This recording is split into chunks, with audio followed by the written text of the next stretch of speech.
Well, welcome folks to what is now the 61st 500 Club draw here at Montrose FC, and I'm delighted to be joined by the manager of our women's team, Mr. Craig Veros. Good. I am very well, pal, very well. Yeah, now I heard you won me very well over the festive period. Let's say it was touch and go, I believe. It was touch and go, but thankfully I made it. Happy I pulled days. through and I'm back. I'm delighted to hear it. Yeah, I'm a strong man. I'm pretty sure you could. I'm pretty sure you could.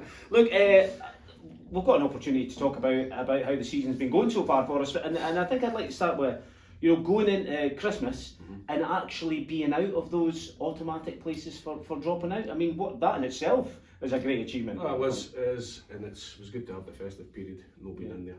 Mentally, probably, more than anything. But no, as we knew it was going to be very tough this season, and to be there for Christmas was good, but a lot of work to do now. Absolutely. Unfortunately, we've got to come back. Yeah, well, that's the thing. We still got half the season. I was hoping for COVID.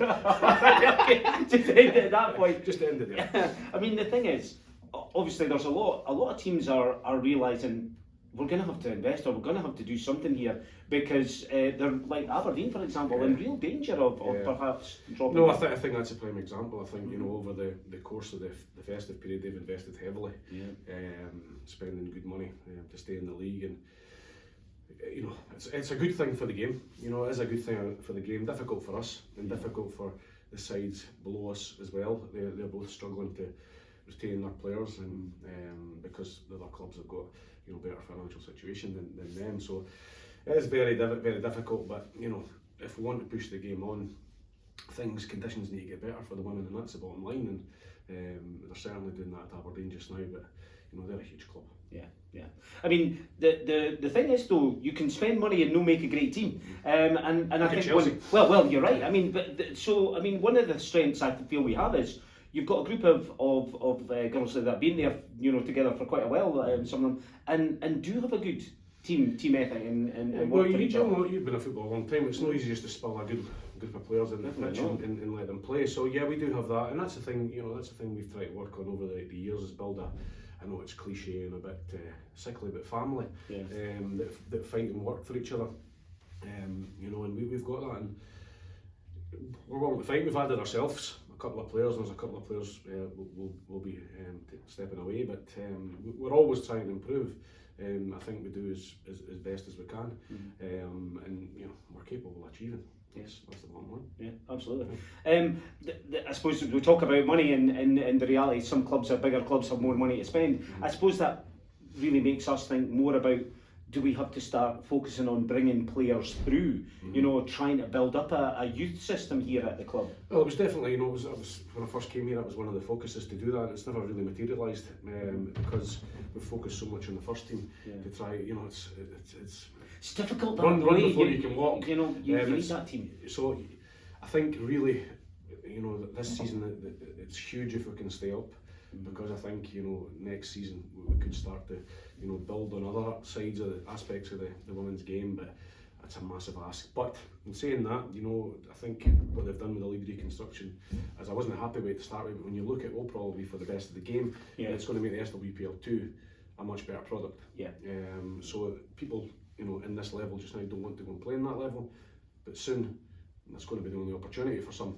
So it's going to increase the the sustainability of that, and the the attraction to that league. So who knows? I mean, the thing is, you look at Hamilton. Hamilton have had a tremendous season.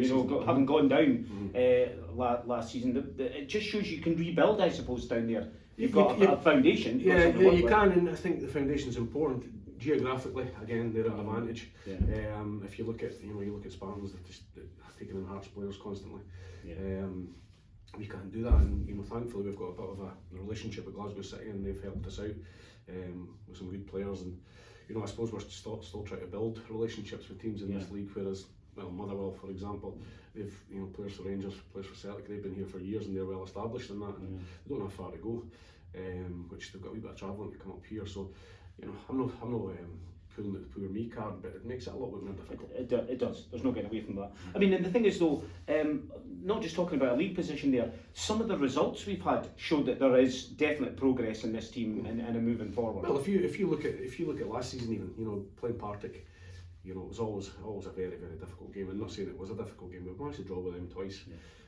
We've had some good results against Celtic, you know, bad results against Rangers and Celtic, but you know, I think we were one of the only teams that scored so many goals against them. I think we were the top scorers against the two of them, which is madness. I'm sure there's a stat or something about 2 goals against Celtic or something like that, and there's only ourselves and maybe Hibs or something like that. I mean, and Rangers. We've got 2 against Rangers as well. Yeah, so I mean, there's very few teams. Listen, there's lots of improvements. Would I like to improve a lot further? Of course, 100%. I think every manager's in that position, but you know, I'm happy with who's here. You know, and you know, like I said, the first 3 months in this league was a real baptism and a real test for me mentally. But when you change your focuses and you try and get the best out of what you've got, it makes it an easier, how would I say, an easier thing to accept that you're going to be in the battle all the time. And that's what we will always be. You know, in the trenches. The trench mentality, isn't it? Listen, isn't it? You find out who you are. Yeah. You don't find out who you are when you're sipping Sancerre and smoking cigars. Yeah, when it leaves without you really bothering. You can't find anything. That's when you find out who you are. You know, and what you're willing to do to get it. Absolutely. So it does test your character. But no, listen, never say never. Yeah. And I'll tell you what, if you're not up for this, well, what's the point of being involved in football? Listen, do you know what I mean? These girls at the top of their game. Absolutely. You know, we forget. You know, we still have that mentality that I don't know what it is, but you know, they come in here and sometimes I've got to tell them, you're playing at the top level in your country, in your sport. That's a good achievement. Absolutely. You know, there's only 12 teams or whatever. These are the people that are playing at the top level, and you're one of them. I just don't think they kind of digest the fact that what they've achieved. You know, it doesn't matter if you're on the wrong end of a result at times. These teams are, you know, Celtic and the Rangers and Glasgow City. You know, the odds are against you, but you are at the top level in your game. So be proud of yourself. Absolutely, and the impact they have on the next generations coming through. You know, the fact that you know, the youngsters can come along and watch their local team play at that level. It's a brilliant. I think because we've been so successful, we sometimes forget to remember where we are and enjoy the journey. I was told that once.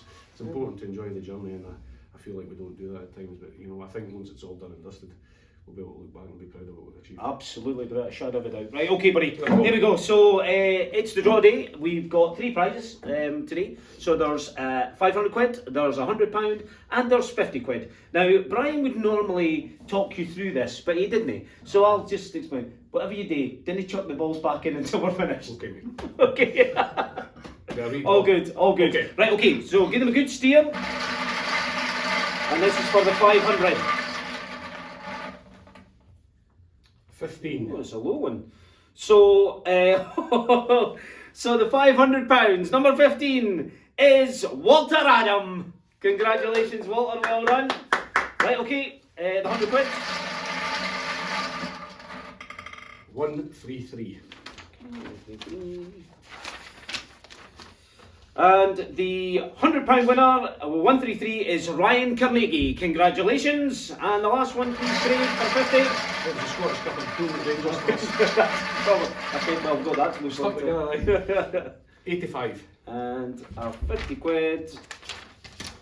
Number 85 is Ian Taylor. Congratulations, Ian. Right, Craig, well, thank you very much for doing that. All the very best for the rest of the season. And looking forward to our game today as well. We'll talk about that later. See you soon, buddy. See you, pal. Take care.